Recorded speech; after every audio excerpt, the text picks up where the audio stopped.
Okay, so good afternoon. So we were doing, so we proved this result last time for a convex optimization problem, any local optimized global optima, and we have also shown this this result, right? We have proved this, and then we have this result. So for an unconstrained optimization problem, the optimality condition this reduces to the well-known necessary and sufficient condition. Yeah, so we can try to prove this. I think this is the part we did this part and then we didn't continue, right?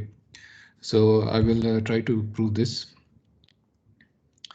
So if this holds, okay, this is the same thing as like as this, okay.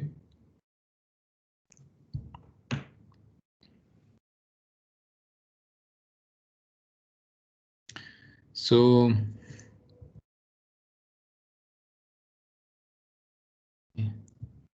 do it here, okay. So this is the case where this is an unconstrained problem. So m equals to p equals to 0, okay, and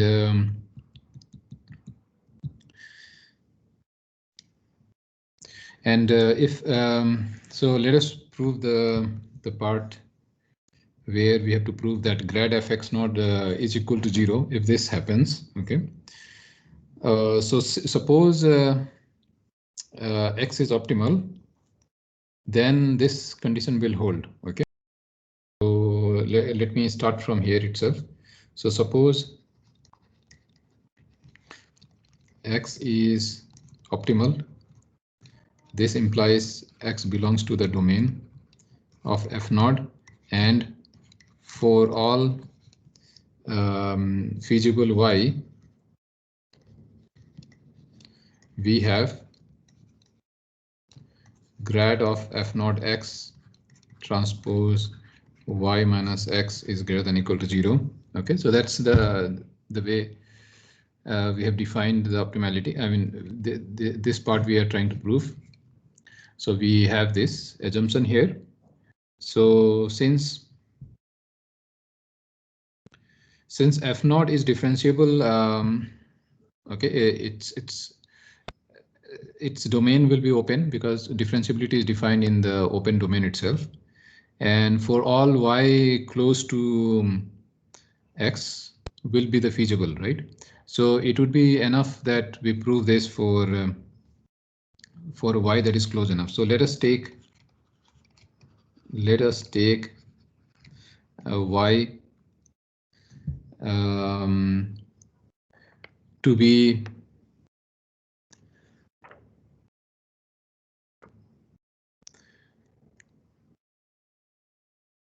so let us take y to be what, x minus okay, let's see, x minus t if we take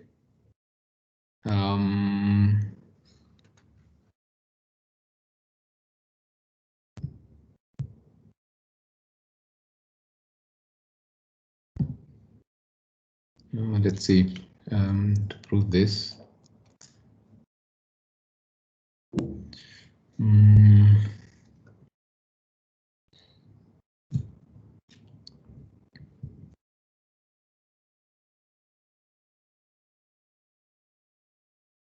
Yeah, so we have to take some y, some y for which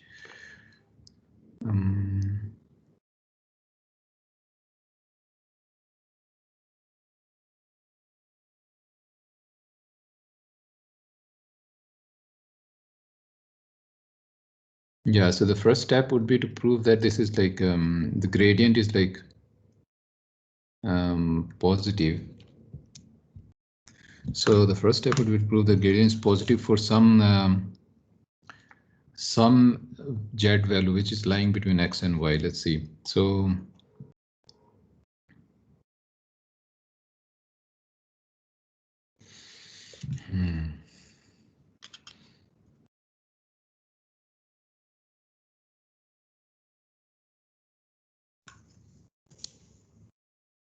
So let us choose some feasible Z, and then for that we will. So the main idea, the way we will prove this is, okay, we will prove this via contradiction. Okay.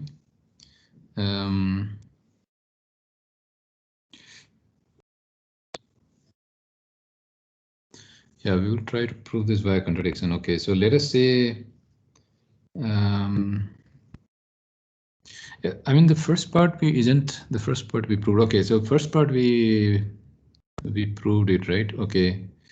Okay, let me write down. So the optimality for the convex problem, what we have, Fy is greater than or equal to Fx plus grad Fx transpose y minus x, right?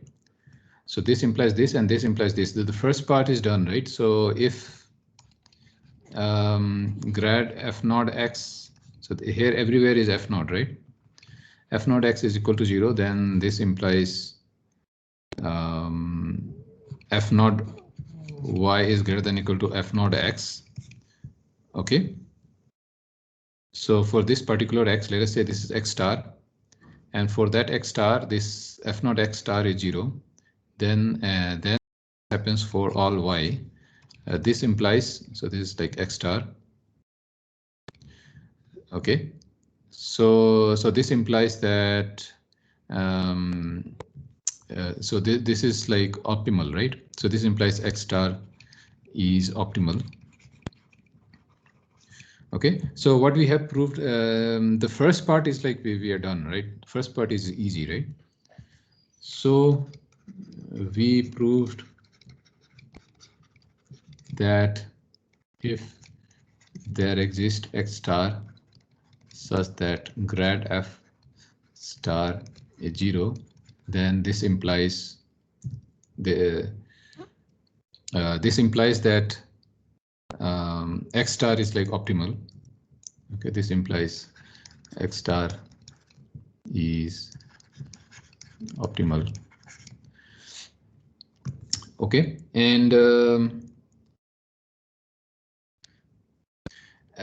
so this is first thing, and another thing to note is, again, Hello, sir. Yeah. Hello. Yes. Sir, we have proved grad f of x star equal to 0, right? Yeah. So we are saying that if this is equal to 0, then the x for which this is equal to 0, we know that x star is optimal. Okay, and actually for optimal we have also done this result, right? So this is something we have proved before. So the definition of optimality is like Fy is greater than or equal to Fx star for all y. That's the basic definition of optimality. So this means that this is the least. And we have proved before that if it is optimal, then this happens. Okay.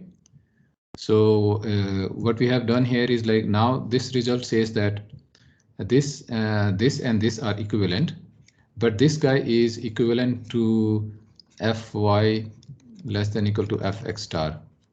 Okay, so all three are equivalent here. Okay, so there are three. So if this is equal to 0, then I know clearly from this, because convexity implies this.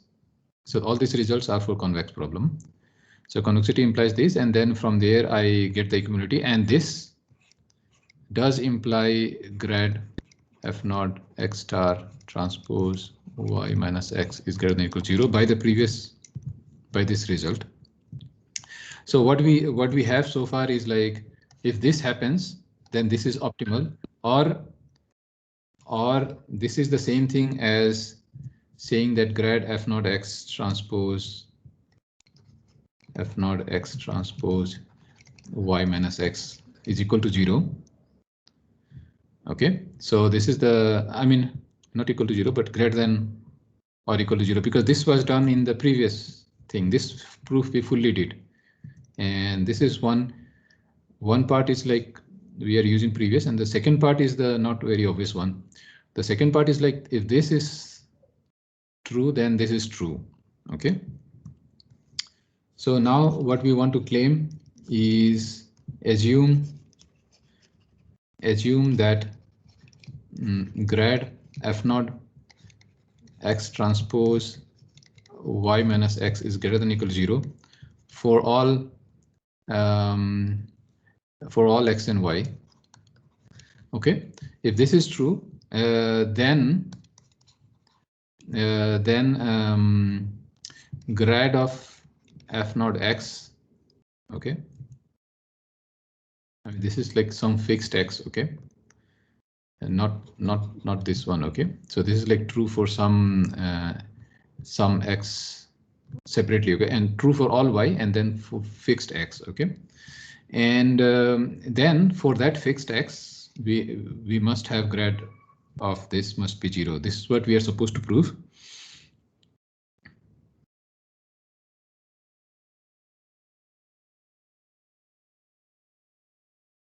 Right? Okay.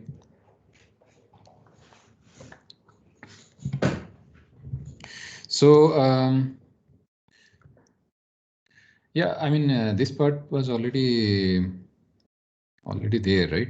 And this part is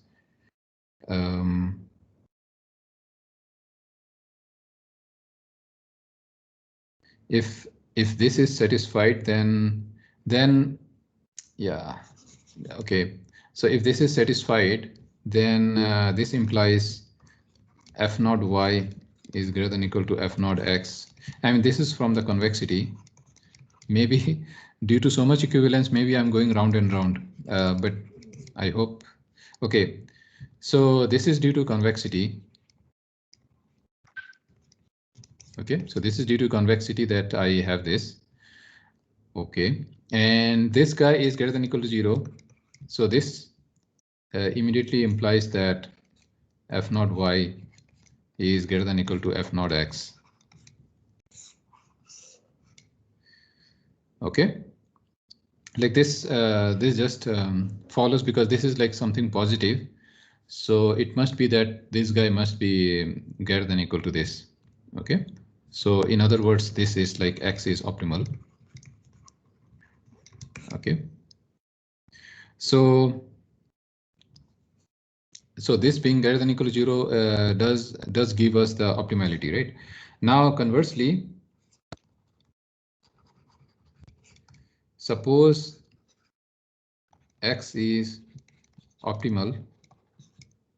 Okay, so if x is optimal, and we can prove this now. Okay, so we can prove it in a slightly different way. Okay, so like this was one possibility, but what I can do is like I can prove it from the basic result. So let us see how.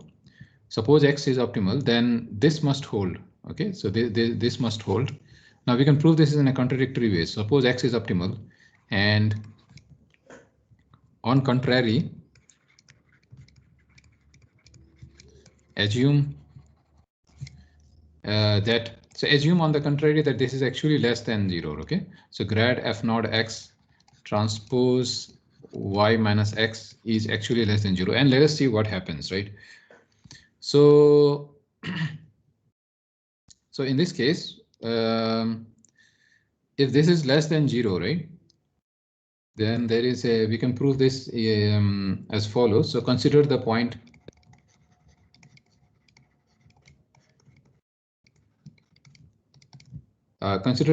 let us say zt. Okay, zt is ty, some point in between x and y. So 1 minus t x, let us say. Okay, where t is between 0 and 1. Okay, now since zt is on a line segment between x and y, and they are in the feasible set, right? So zt is on the line joining x and y, and x and y is in feasible set, which is convex. Okay, so if this is convex, then jet t is also in the feasible set. Implies jet t is in the feasible set. Okay, so something like this we also did in the previous proof. So let us see what we can do in this case. So we have to prove the contradiction, right? So so let us look into let us look into the derivative of this. So let us look into the derivative. So derivative of what? So derivative of d by dt f naught of jet t. So if you see the derivative, it's a chain rule. So chain rule will say that this is like f naught x transpose and derivative of jet, right? So jet prime t, so derivative t. So grad of f naught x transpose and derivative of jet with respect to t is just y minus x, right? So this is like y minus x. And according to our assumption, which is like star here, so this is like less than 0 from star due to star. Right? That was our assumption. So what this says is like f naught. I mean this function f naught jet t decreases as a function of t. Okay, from calculus. So this implies f naught jet t decreases as t increases. Okay, so that's what we know. And I mean, I have computed this at t equals to 0. Okay, just to be, I am taking derivative at t equals to 0. So this is why the t went away. Okay, I mean, t anyway went away. Okay, but it doesn't matter. But in particular, at t equals to 0, the derivative is negative. So it's like the function is behaving as if it's decreasing immediately around 0. Okay, so this implies there exists small enough, right? So let me do this, control that. So small enough, there exists small positive t, there exists small positive t for which, so there must exist a small positive t for which f naught z of t will be decreasing, right? And t equals to 0, what do we get? T equals to 0, we get x, right? So let me write down. So for there exists small positive t for which f naught of z of t will decrease, right? So will be less than f naught of z of 0. Okay, we are starting from 0, right? So it's a f of z naught t. So this is like function here, and this is the point f naught z of 0. So f naught z of 0 is x, f of f naught of x. And what this result is saying that it's a decreasing function right here, okay, in the immediate neighborhood. So there must exist some t here. Okay, there must exist some t for which this f naught z of t is strictly less, because this strict slope is strictly like, it's a decreasing function, right? So strictly decreasing. So this must be this, and this guy was f naught of x, right? So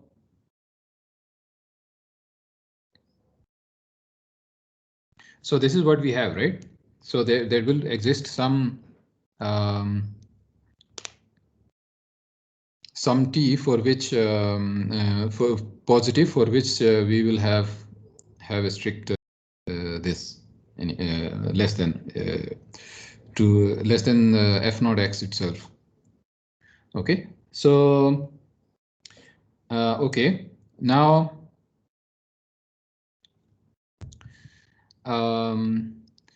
so now remember, like, so what do we achieve from here, right?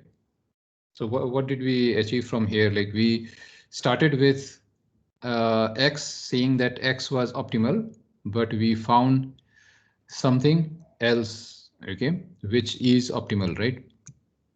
We found something else which is optimal. So so this contradicts that that this can be less than equal to 0. Okay, so this contradicts that this is less than equal to 0. Okay, so this is a contradiction to the fact that x was optimal.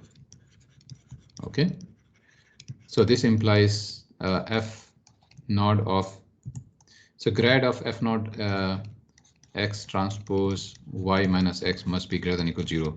Okay, so this is like both ways, like it's happening, right? And yeah. Sir, but here you considered f naught of z of t decreases, right, as t increases. But why are you considering that condition? Like you are not generalizing the proof, right?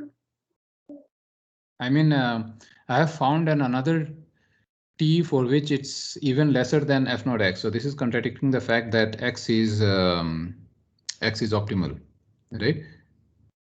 And remember,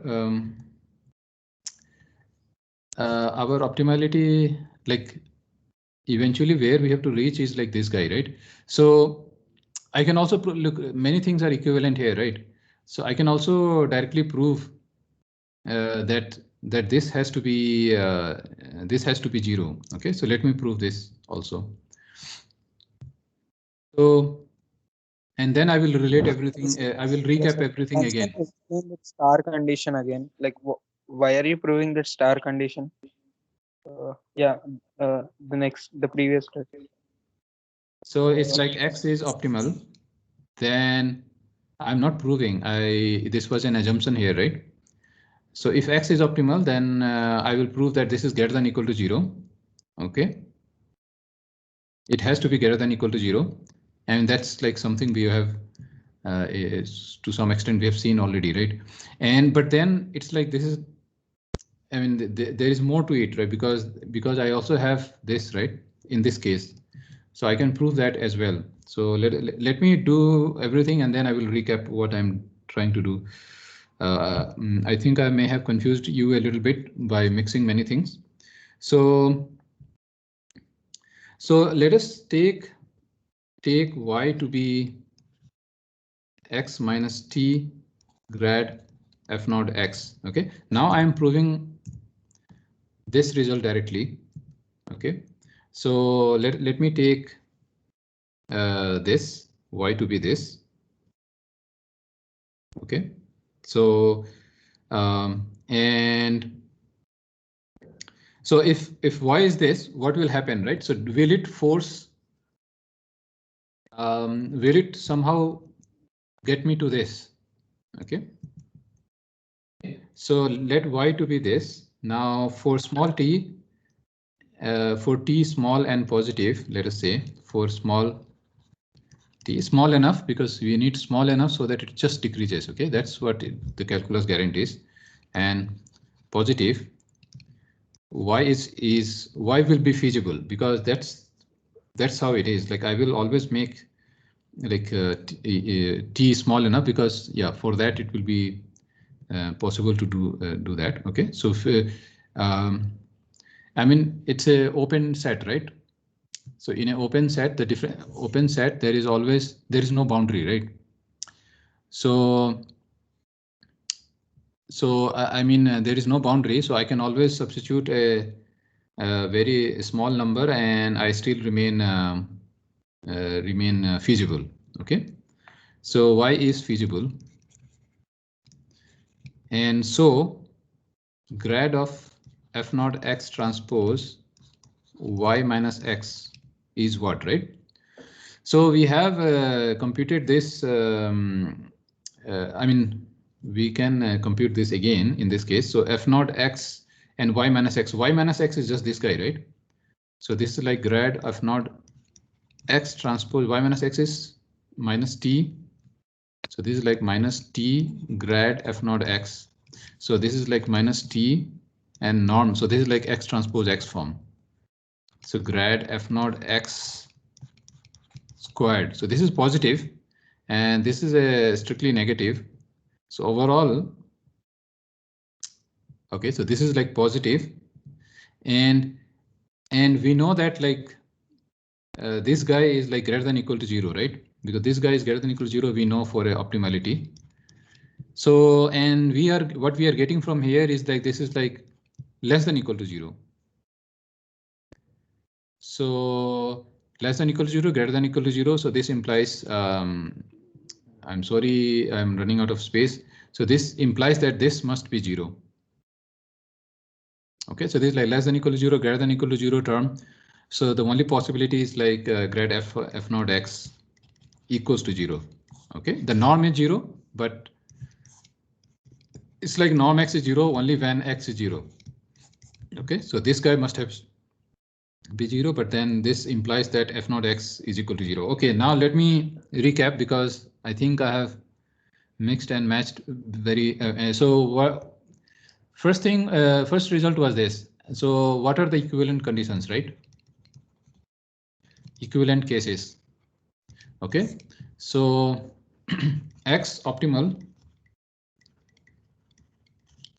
So this is the original definition says that f y is less than greater than equal to f. So fx is less than equal to fy for all y. Okay, this is the same thing as saying that this is the same thing as saying that grad f naught x transpose y minus x is greater than equal to 0 for all y. And this is the same thing as saying that grad of f naught x is equal to 0. Okay, so we have proved like all possible cases, like this case, and all are like convex. Okay, so f naught x convex and differentiable also. Okay, differentiable. So both either way, now you should be very clear in your mind. Either way, it's possible. Okay, so if this happens, then the like fy is get. So this is very important to write this. So f naught x plus grad f naught x transpose y minus x. So by looking at this also many things can be proved. So for instance, if I look at this guy, so if this guy is greater than equal to 0, then this implies f naught y is greater than equal to f naught x, optimality, done, right? If this guy is equal to 0, then this guy is equal to 0, then this also implies that f naught y is greater than equal to fx, again optimality, right? So, and this, like this way also we have proved that if this happens, then we have just now proved that if this happens, then this is guaranteed. Okay, so this is something we just proved. So you can see like many ways it's like related. Okay, so either way we can combine all these 4 pieces we have done, and then combining this we can go either way. We can do the proof. Okay, like this proof we have done like in the previous class also. Okay, and this way we have proved. Okay, and this way we know. Okay, this way we have proved. Okay, and this way we know. Okay, I can go like anywhere to anywhere now. Okay, so we like I can go anywhere to anywhere. So all are like equivalent cases. Okay. Okay, so this is what we have tried to prove and it is unconstrained problem only. Okay, so unconstrained, convex and differentiable. For this we have these equivalent results. Okay, because it became a cycle, right? It became a cycle, so now I can go from anywhere to anywhere. Okay, it doesn't matter. So I did not bother to prove everything, but I can go from anywhere to anywhere once I have a cycle. So from here to here, I can follow here to here and then here to here. Okay, so anywhere I can go now. Okay, yes. Hello, sir. If the Yes. third condition is true, then in second condition also it should be equal to 0, right? Y greater than. So third condition is true, then the second condition. This one. The second condition should be equal to 0, right? Y greater than. No, but this is there, right? Convexity. No, sir, you're saying the grad f of x is 0, right? Then grad f of x into y minus x should also be 0, right? Yeah. Yeah, so if that is 0, then that's exactly 0. You're right. Yes. Yeah, so then it's exactly 0. Yeah.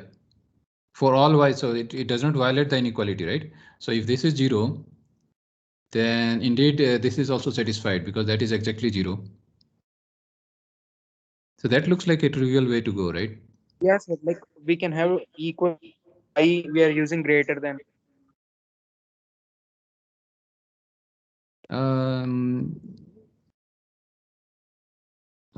Yeah.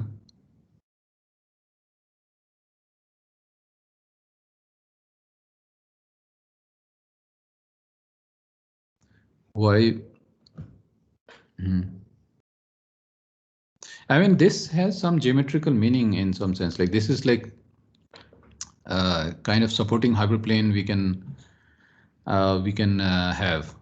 Okay, so it's like I can have a supporting hyperplane to f naught x if at each point I can draw a supporting hyperplane for a convex function. So this has more like a this has more like a geometrical consequence. So these are the supporting hyperplanes I have. Okay.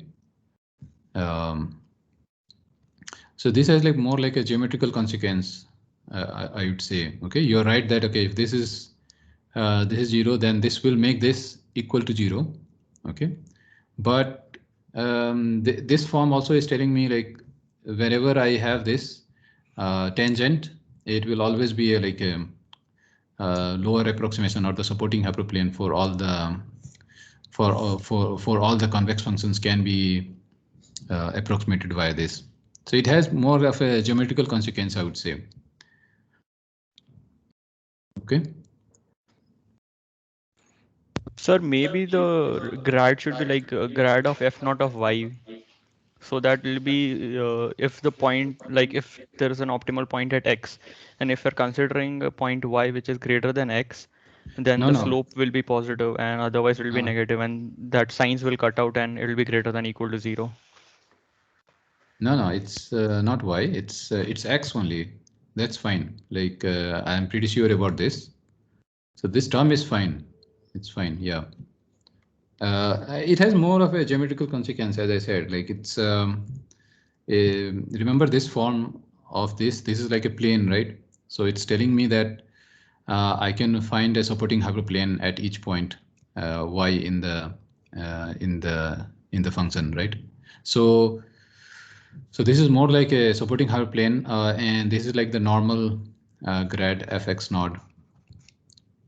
So this is the equation of the supporting hyperplane, and then it's telling me that the whole of the function is on this side. So yeah, I mean, it doesn't violate, so it does imply this, and it's like nothing is violated anyway. It may look redundant, but it has more in the sense of what I said. The geometrical meaning is there in the sense of supporting hyperplanes. Okay. Yeah. So far we don't see any violation anywhere. Okay, so that's fine. Okay, and it is x. Okay, not y. That's so okay. So we have proved all the three possible cases. Okay, so I hope there is no doubt anywhere now.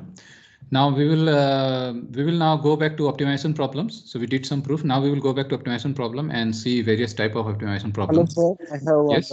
Sir, Yes.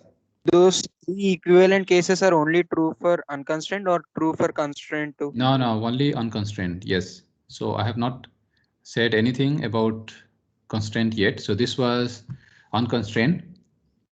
Okay, so this is like unconstrained problem for the moment. Okay, so all this is for the unconstrained problem. Constraint problem, yeah, we will see what are the optimality conditions for constraint problem. So I think today itself we might see. Okay, so let us now. So all the results there were for constraint. Okay.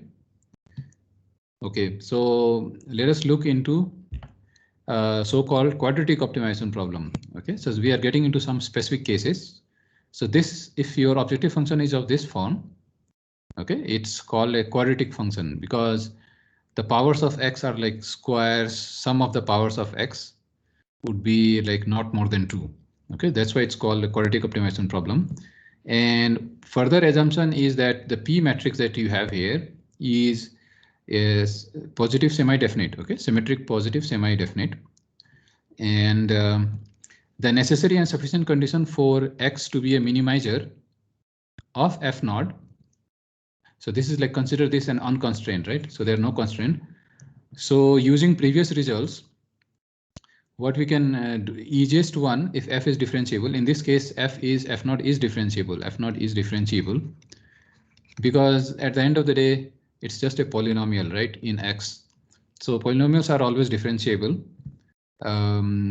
So we can apply the definition that grad of f must be equal to 0. And another thing is like, so f is differentiable, first thing. We also need to make sure that it's convex because previous results require f to be convex. So is f naught convex, right? So how do we prove that this is convex, right? So what do you think? Is this a convex?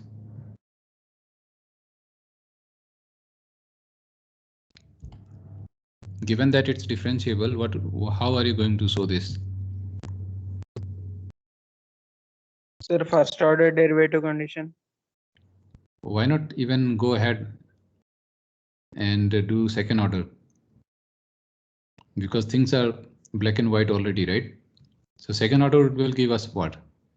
P is directly in the positive definite matrix. So this is the first gradient, right? Yeah, so grad f naught x is px plus q. And if I go ahead and do one more, so which I get the Hessian, this is just p, right? Now p is already given to be a semi-positive definite, right? So semi-positive definite is denoted like this. So the Hessian is semi-positive definite. So what does this say? This is the second derivative test. So this implies that f naught is convex. Okay, so this immediately tells me f naught is convex. So this is true. F is differentiable because it's a polynomial in x. Okay, so f naught is differentiable, it's convex, unconstrained problem. And then those results we have proved just now can be used.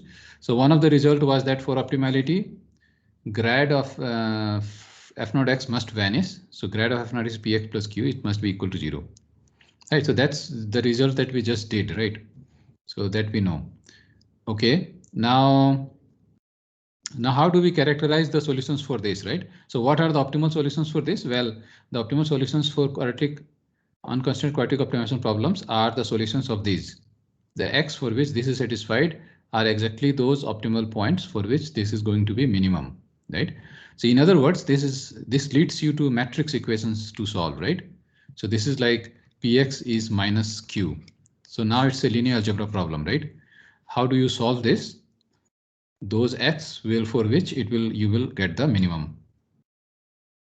So several cases actually may occur, and that's because of the ways of solution of the linear system itself. What are the ways we are going to get the solution of the linear system? Well, one possibility is that q is not in the range of p. In other words, px equals to minus q can never be satisfied. Okay, so can never be satisfied. It can happen sometimes, right? Never be satisfied. We have seen in the linear algebra that there are cases where it may not be satisfied at all. Okay, because it's maybe singular and so on. So it cannot be produce q, right? So in other words, like q is not in the range of p.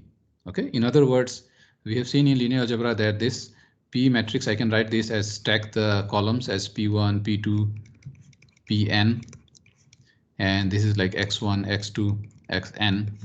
So this is like x1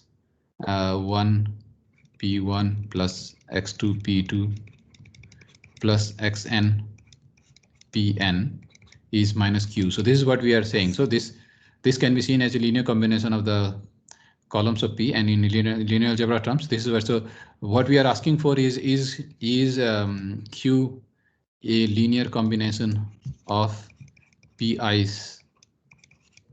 So PIs are nothing but the columns of P. In other words, is Q is in the range of, so is Q is in the range of P. Okay, range of P are nothing but the linear combinations of the columns of P, right? So this is the linear algebra that we are going to use now. So there's like various ways you can find the solution for. So one possibility is that Q is not in the range of P. If Q is not in the range of P, then no matter which X, you will never be able to find any linear combination such that you will ever get this. So there will be no solution in this case. Okay, so that's no solution in this case. And in this case, like F naught is going to be like unbounded below. Okay, so there will be like no solutions in this case. So it will like, you can keep minimizing as much as possible, right? Because there is no place to stop here. You will keep going down and down and down, right? So for choice, because P is like convex, so you can like pick values of X for which it will like keep there will be no bound for this. Okay, so in the case of no solution, like yeah, basically it's like minus infinity, right? And in the case where P is positive, I mean greater than 0 here, it means like strictly positive definite. Okay, so it's like strictly positive definite. If it is a strictly positive definite, then this also implies so implies P is in, so strictly positive definite notation was this, right? So strictly positive definite. A strictly positive definite implies non-singularity, right? Because the eigenvalues are all positive. If eigenvalues of a matrix are all positive, then it can never be singular. In other words, it can be invertible. So inverse will exist. And if the inverse exists, then I can just, any inverse is unique. So this thing will be unique. P inverse times Q I can do, and I can solve this. And I will get a optimal value X star. So that can be done. Now, there can be a case where P is singular. Okay, so if P could be singular, but Q is still in the range of P. Okay, so in that case also we will have solutions, and these are the case where we will have infinitely many solutions, and that can be characterized like this. Okay, so if you have seen like the linear algebra review that we did, is like these are the cases where we will have infinitely many solutions. Okay, so this is like no solution. So linear system have like three cases, right? No solution, unique solution, and infinitely many. Like someone may ask like, why not only two solutions, right? Why from having no solution, one solution, and you get up to infinitely many, right? Someone can ask this basic question, that why solving a linear system has no solution, one solution, or if it has solution, then there are infinitely many. Okay, so you can think about this. It's an easy answer. So, and those can be characterized like this. So this is like some particular solution, and then some of the vectors from the null space. Okay, so anyway, like these are the things, we are not going into too much of this thing. This is more a linear algebra thing. So one can use some library, whatever. So that's not an important thing for this course, but it's possible to characterize the general solution like this. Okay, if you want to know more, you can follow those linear algebra review that we did. Okay, you can do row echelon form and then find out the null space and like non-pivot columns, and based on that you can form this null space, and those will be free variables. And with free variables you separate out and you form a null space out of that, and so on. Okay, so So this is more of a linear algebra thing, so we don't care much about this. We know it's possible. Okay, so overall what it means is like for unconstrained problem, if someone gives you a problem like this, unconstrained quadratic, then the way you will go and find solution, and let us say it's differentiable, and okay, and if you can write this in this form, right? So if you can write this in this form, so for instance, I can give you let us say like this, x1 square minus 2 x1 x2 plus x2 square. Okay, so something like this I can give you, and then you may have to write in this form, right? So you have to first step will be, so someone may give you a objective function like this. So you have to first write it in this form. So you have to identify what is P, what is Q, and what is R. What is Q in this case? And R. Can you tell me?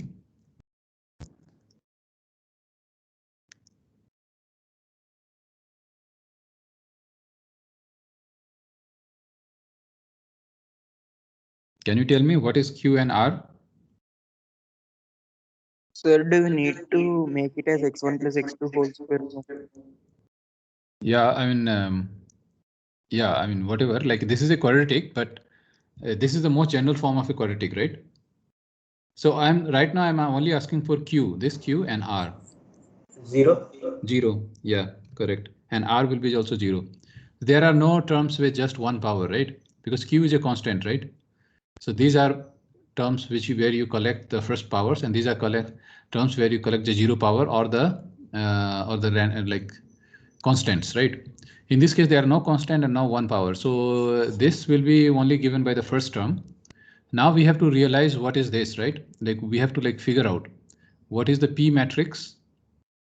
Okay, so x1, x2 we know, right? So x1, x2 is here, and then we have to find this P matrix. x1, x2 is here also, right? So this is like X transpose, and this is like X. So what is here, right? That's what we are trying to figure out, right? So what should go here as a P matrix?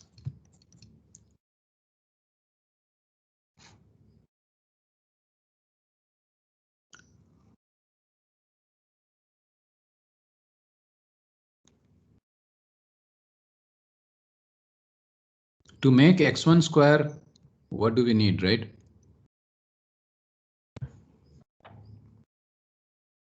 So diagonal should be 1. I mean, diagonal should be 1, but okay, but how do we bring the, yeah, so diagonals are, okay, let us say like this, then. So other two terms should be -1.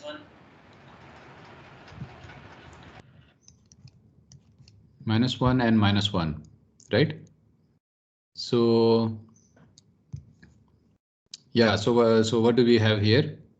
It's x1 squared and x2 squared, and then x1 x2 is there, minus x1 x2 is produced, and then also another minus x1 x2 is produced. So this is fine, right? Now the next step is to check whether this is a convex optimization problem or not. So that will be determined by the by P here, right? So now you have to check whether P. So what are the possible eigenvalues of these, or in other words, like, yeah, I mean here itself, like we may try to see is it like always positive, right? So here, like this is nothing but this, right? And this we could write it as x1 minus x2 whole square, right? So this is always positive, right? So this proves that X transpose Px for all x is greater than or equal to 0. So this implies P is actually n is 2 here. So P is actually positive semi-definite.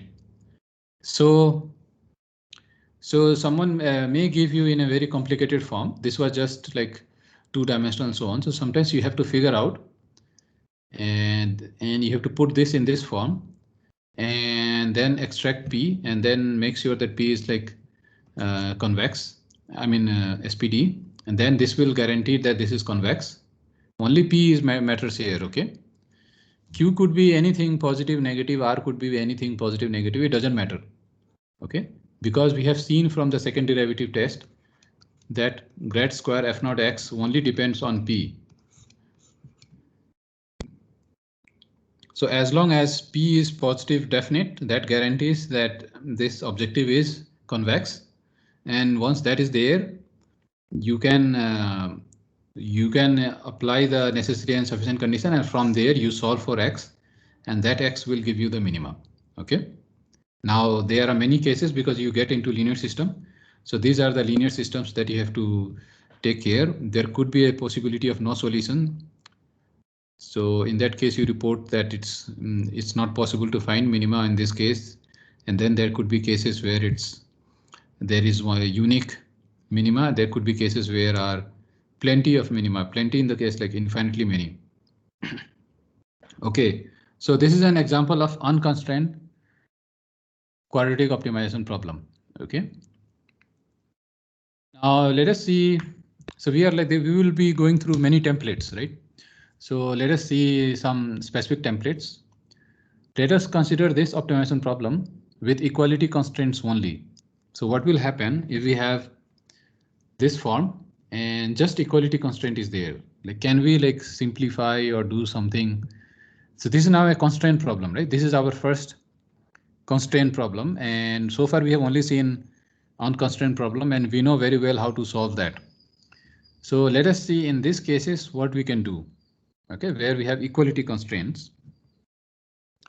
So the feasible set in this case is affine, okay, because that's the solution of the linear system Ax equals to B. That gives us the feasible set. So feasible set in this case is affine because the solutions to linear system form an affine space.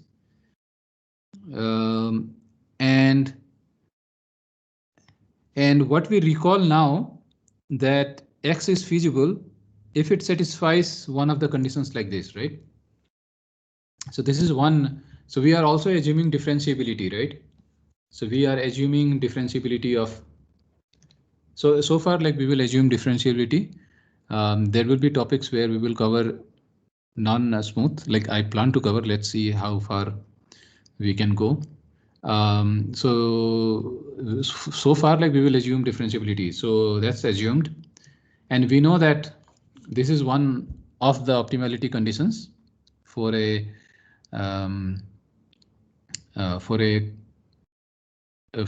convex problem. So in this case, like what do we do, right? So for all y such that ay is equal to b. So this is like also guaranteed to us.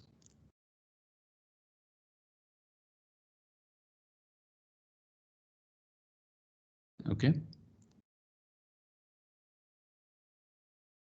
Yeah, I mean, should we assume? Look, so this thing is like also coming from the fact that we had that convexity assumption and so on, right? So this is why we have this fx plus and so on. Okay. So the optimality condition tells us that one of the optimality condition tells us that like this should be satisfied, and then apart from that this should be satisfied. Okay, this is the equality constraint that is forced from here. Okay, so now for every feasible y has this form, right? So let us say this is the linear system that we want to solve. Then the linear system, we know the solution to the linear system can be written as some particular solution, which is one of the solution to X, some particular solution, and then the vectors from the null space. Like this is something we have seen here as well. Okay, so some particular solution and then something that comes from the null space. Okay, so this is the same thing happening here. and then something from the null space. Okay, so this again, so where V is in the null space of A. So I can characterize those y's as x plus V. Okay, where V is in the null space. Okay. So this is what we have. Okay, so the optimality condition now becomes, so I have expressed y as x plus V. So y minus x is just V. Okay, and V is in the null space of A. Okay, so these are the things we keep in mind. So this is the condition we have. Okay, we have grad fx naught f naught x transpose V is greater than or equal to 0 for all V in the null space of A. Okay, so this boils down to this right now. Now let us observe this guy. Okay, so f naught x transpose V is a linear function in V. Okay, so I can see this as a function of V, grad f naught x transpose V. Okay, so this is linear in V. Okay, very easy to see, right? Some constant multiplied to the vector. So it's like a linear function in V. Okay, because I see this as a V function of V. So x is like a constant for me. Grad f x naught is like a constant for me.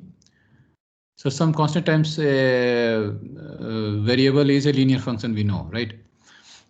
So this is linear in V, and this is non-negative. Okay, this is non-negative on. So this is non-negative on the null space of A, right? So null space of A is also like a vector space. So what can we say about this function, right? So in terms of just to just to make it things simpler, right? So I have a linear function V, g of V. It is greater than or equal to 0 for all V in some subspace. Okay. So what can you say about this function G? Okay, what can you say about this function G? Okay, can you like think about this? A linear function being positive for all vector in the subspace, which in our case the subspace is like a null space of A. So what does it tell me about the linear function itself?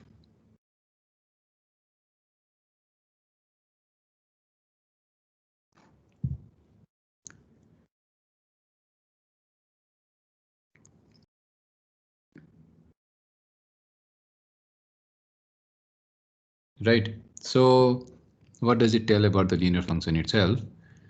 It's greater than or equal to 0 and for all V in S for a linear function, right? So we can take a simple example. G of V is C of V, and I am told that C of V is greater than or equal to 0 for all V in the domain, okay, which is some subspace in this case. Right. So what can I say about G of V?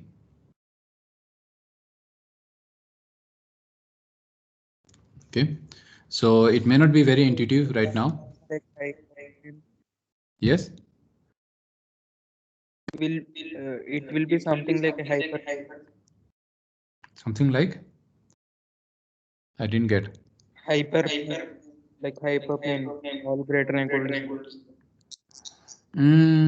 It is more than that because you are given a subspace here. Okay, when you are given a subspace here and given that G is linear, what are the properties of linearity now you have to exploit? Now tell me, what is G of minus V?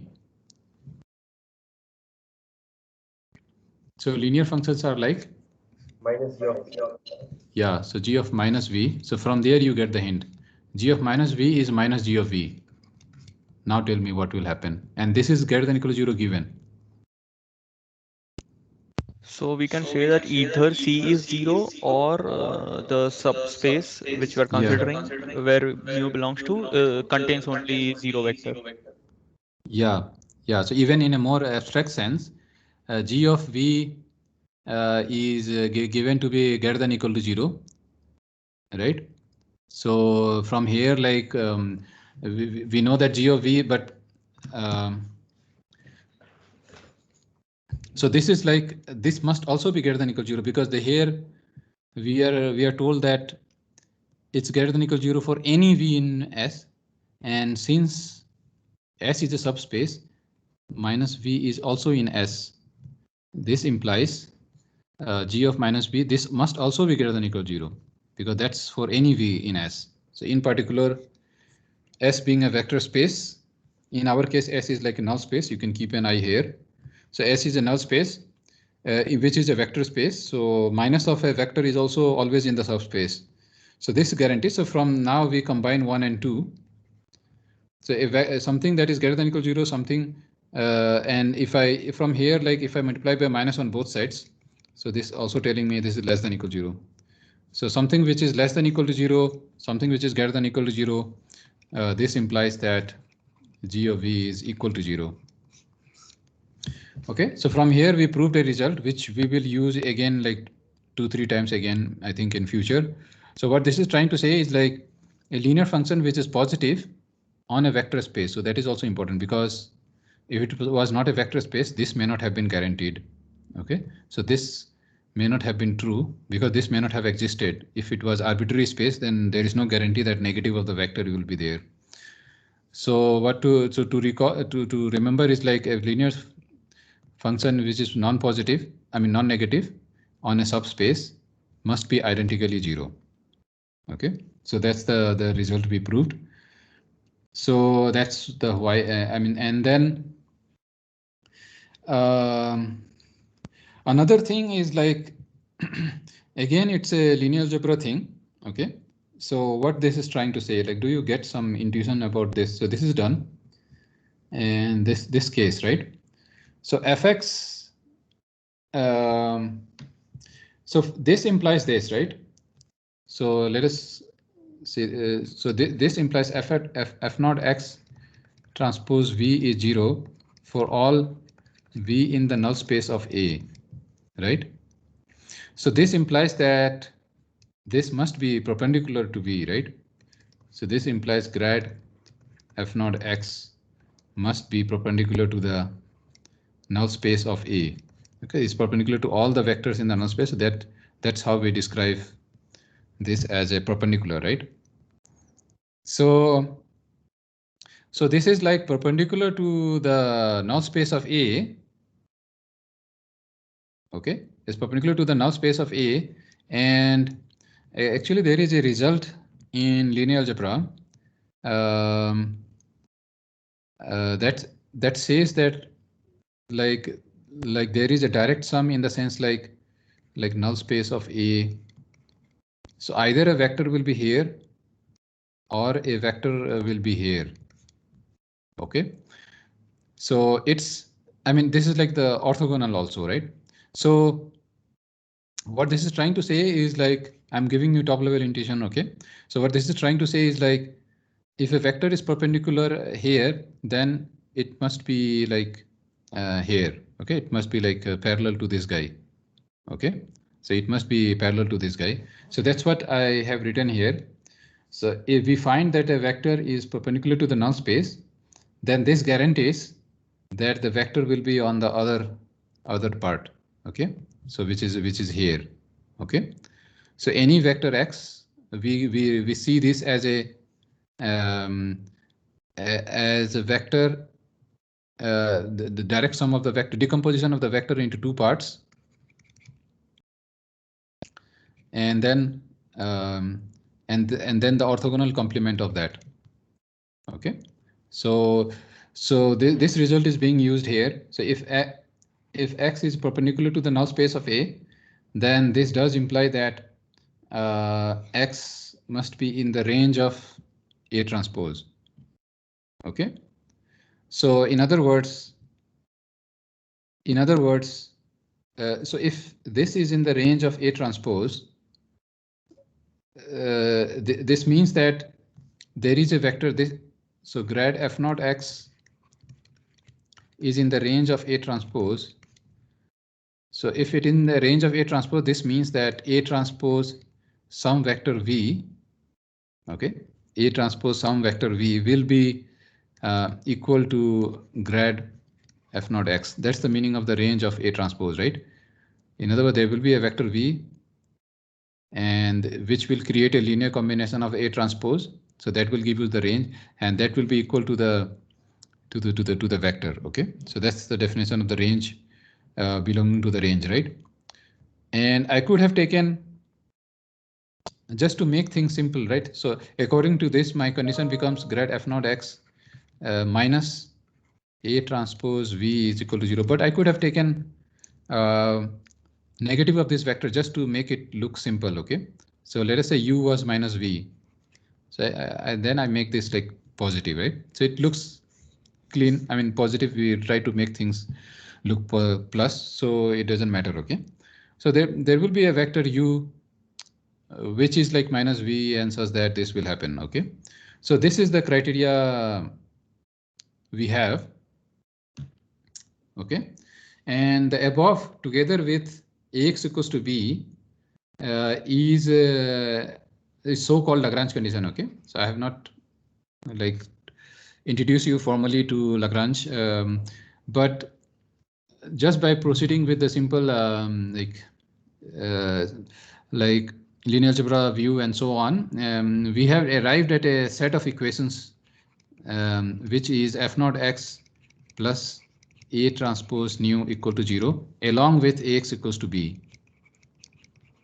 Okay, so so what we observe from here, right? So what we observe from here is like it seems to be like a system of linear equations that we are supposed to solve.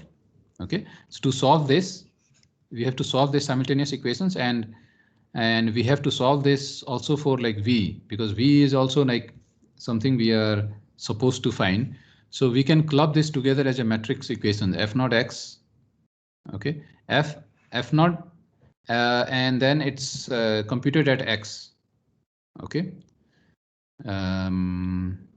Okay, right now I cannot write this as matrix equation because unless this guy is like some linear system, like I don't know the nature of this guy, right? Like whether it's, if the grad naught of fx was something of the form like I can write it. If it, I mean, it's like if it is non-linear form, then I don't know, right? To write this in the matrix form. If it was like quadratic form, if it was quadratic form, then like we can express this as px, especially in this case, right?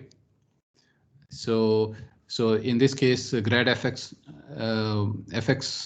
was just px, right? So if there are cases where it gets simplified, I can write this in a more cleaner form. That's what I'm trying to say. Otherwise, if it remains nonlinear and so on, then you need a nonlinear solver to solve this. Okay, but if it so happens that this gets into some clean form, let us say of the form px. Okay, so this is of the form px, let us say. So grad f naught x, let us say, became px. Okay, then, and even like px plus b also, it doesn't matter, like in the previous case, right? So we have px plus b plus A transpose nu equal to 0, and the second equation is ax equals to b. So together we can write this as a linear system. Okay, given that our original function was quadratic. So from here you can already see like quadratic with equality, actually we can already solve using linear algebra itself. Okay, so how should I write this? Like, okay, let us not say this is b, let us say this is c. Okay, so c, if it goes there, so then we cancel it here. Okay, so let us say we cancel the c from here, and we cancel this, and we can do it minus c. Now we can put this in matrix form, right? So we can put this p here, and then we can put A transpose here. And what do you put here, right? So let us put the form of the variables like this. X and nu is equal to minus C and B. Okay, and here what do I have? So here it's like A and then 0. Okay, so the problem of solving this, especially in the case of if f naught is a quadratic, let us say in the quadratic case, grad f naught x is px plus b, and I substitute it there, so it's like px plus c actually in this case, plus this along with the equality constraint.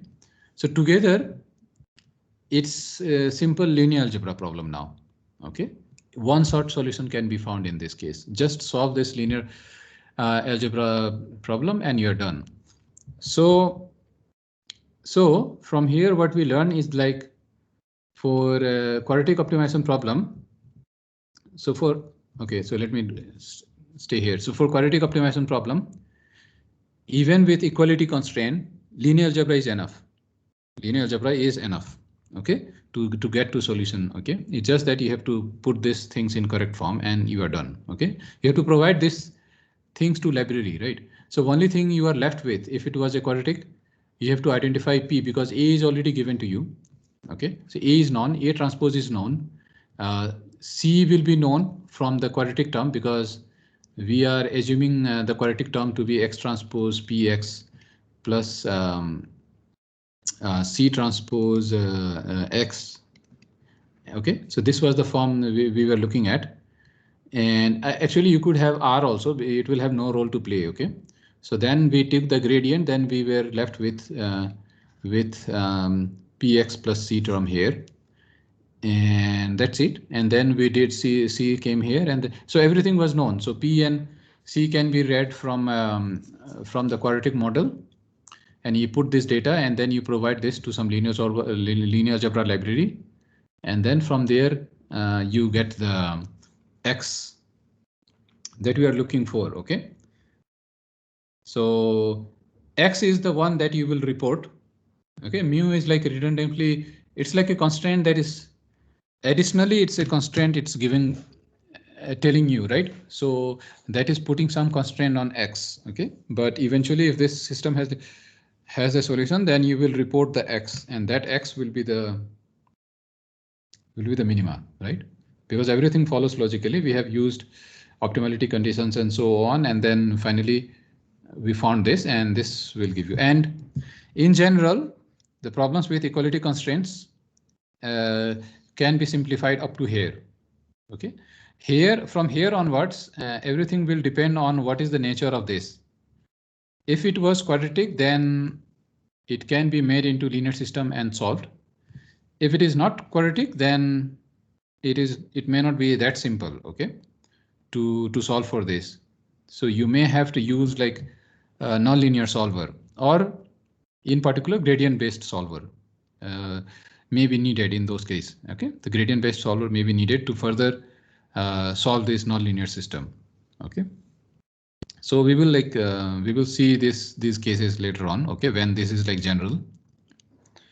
Okay, so recall the convex optimization problem in standard form. Okay, so remember from the last class, f naught x, fix less than equal to 0, and in standard form of convex optimization problem, we must have a affine constraint only, right? So it's not allowed to be anything else. So equality constraint must be like this. So by nature, this is anyway convex, and this must be convex. So all FIs starting from the objective must be convex. Now, what are the ways like we can eliminate equality constraints, right? So equality constraints in this case is of the form Ax equals to B, because this is like a system of linear equations. So indeed, this can be wrapped up as Ax equals to B form, right? And if we want to eliminate this, okay, so what do we do? So to eliminate it, we may want to find a particular solution of this Ax equals to B, and consider a matrix whose range is the null space of A, Okay, so let us say consider a matrix whose range will be the null space. Where null space may not be like trivial. It depends. A lot of the things depends on A, right? So consider a matrix whose range is the null space of A. A general solution of this is given by this. Like this is the same thing I have been repeating again and again. Okay, so X naught is the particular solution, and F is the matrix that I mean F is the matrix that is representing the null space here. Okay, so F is the matrix that represents the null space. So a general solution. So this Fz is a arbitrary vector in the null space of A. Okay, so it's like the previous case before. Particular solution plus, let us say this is V is Fz plus V, and this will be the general solution to the linear system Ax equals to B. Okay, so where V is in the null space of A. But the way we have written V is of this form, F times Z. Right, so the null space we are characterizing it like F times Z. So is it possible to write like this? Like, can I write can I characterize a null space like this? Right, F times Z. And if that is the case, then what would be the Z?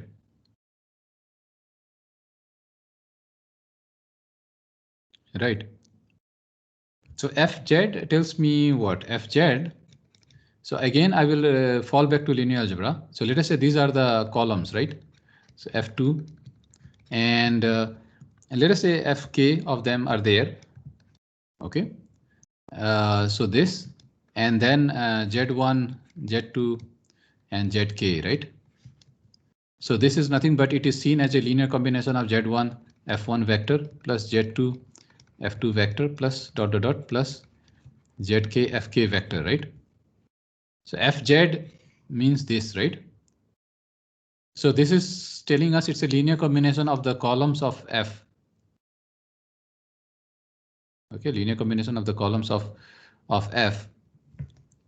So to make sure this goes in the null space of A, what should be my F? Right, that's the question, right? So how do we characterize this F? And remember that null space is a subspace. Right? So now I wonder, like, how should I characterize these vectors Fi? Right?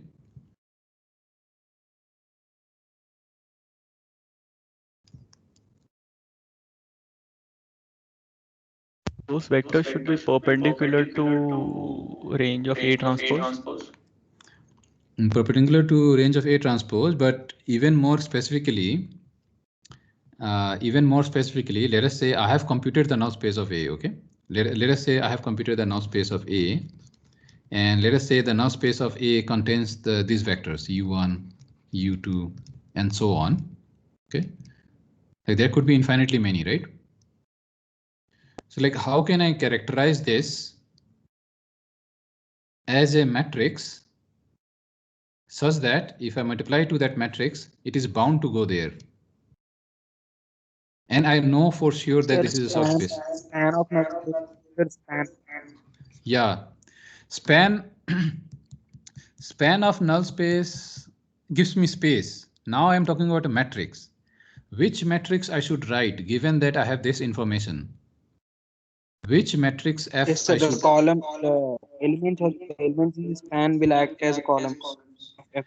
But span will have infinitely many. Can I not reduce it to something less? Basis vectors. Basis, yeah, basis. So we need a basis of this, right? So let us say the basis of this is enough to characterize this, right? So B1, B2, let us say it is like m dimensional, right? Let us say. Then basis vectors are enough to stack. Okay, Bm, and this the linear combination of this basis vectors is bound to go there because that is the basis. Okay, so any z I multiply with, will mean that I'm taking a linear combination of those. Okay, so instead of f, you can also think of basis vector now. Okay, so I don't want to stack all the things, all the vector. That will be like infinitely many. That I don't know. I want to focus on enough, small enough, such that I can generate any vector, and those are exactly the basis vector. And these basis vectors will serve the purpose of that f that we are looking for, such that whenever I multiplied any random vector, now z has no role here, right? Z could be any vector. This is just it is just helping to create the linear combination, but the fi's being a basis, it is bound to go to the null regardless of z.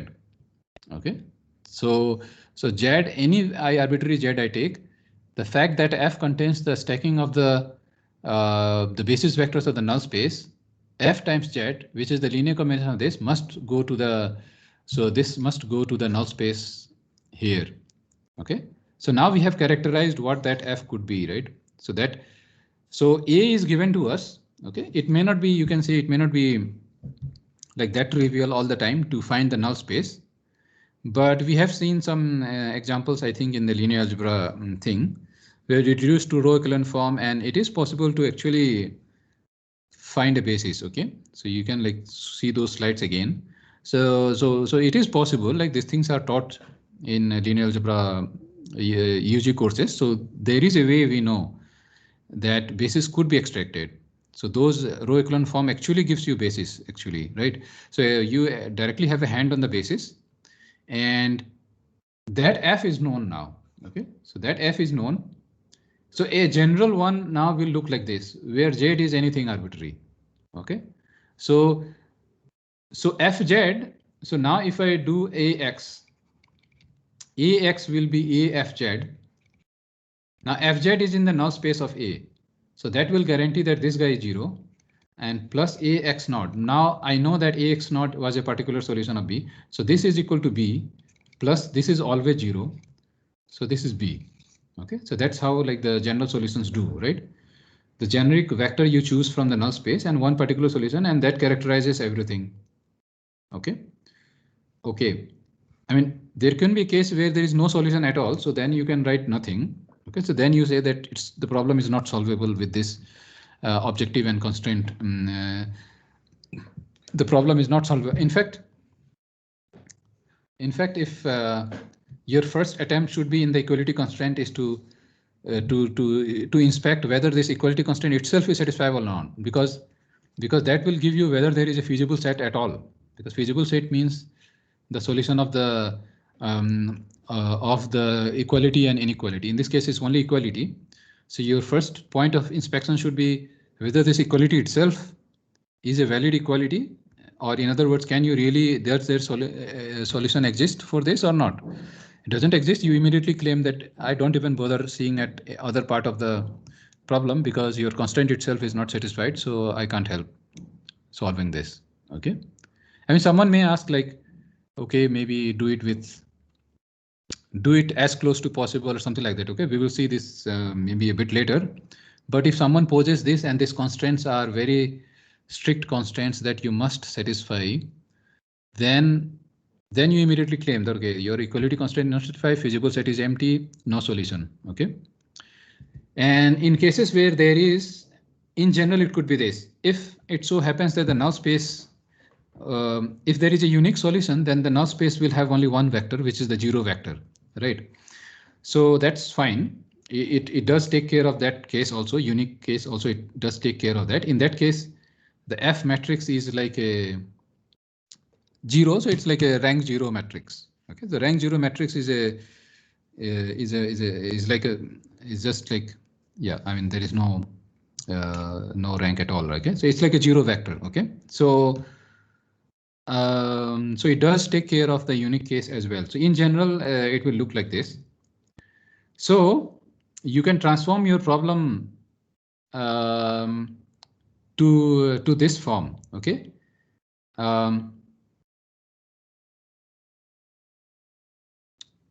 Yeah. Okay. And also remember that it was inequality constraint also here. Okay.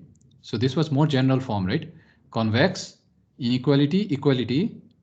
And what we claim after doing this is that we eliminated the equality constraint. So is there a way to eliminate? Then this is one of the way to eliminate equality constraint from your problem and reduce your problem to so there is something missing here. Okay, so this should be less than equal to 0. Okay, so the original problem can be reduced in a form where equality constraints are completely gone, provided that you have computed the null space basis. And if that is the case, then you transform your x, because x general form is like this. So you substitute x in this form. Now your problem looks like some g naught of z, some other thing. And you can also rewrite this function as gi of z is less than equal to 0. So the problem now reduces to only inequality constraint. And one more thing we recall is that convexity is not lost, because we have seen that the affine transformation of the variable, inner variable, does not change the convexity of the function. So this is a result that we have seen before. Since I am going from x to some affine transform, okay, so that is not changing the convexity of this. That is also not changing the convexity of the GIs, because the inner variables are just affine transform. So z is going to fz plus x naught. Okay, so the form of this. Okay, so fz was affine. Z or x, it's just a placeholder. Okay, so z, if I do affine transform like this, convexity was maintained, that we have like seen before this result. So overall, it is a convex optimization problem without equality constraint. So that's a good thing. Like we will see in some cases, like why just having inequality is a good thing. Okay, so but there is one way to eliminate equality constraints. Okay, so I think I have to stop here, and we will continue from here. So from here, things will get really exciting, very exciting indeed. Okay, so all our hard work with the maths will pay off now. Okay, so we will continue with this in the next class. And we will get into various types of optimization problem we encounter from in various problems and research domains. Okay. Okay, then. So I think I have to stop, and I will be here. Okay, for a few minutes. If you have doubts, then you can ask. Okay. So I will. I should stop the recording, otherwise. Yeah. So here. Stop the recording. Yeah.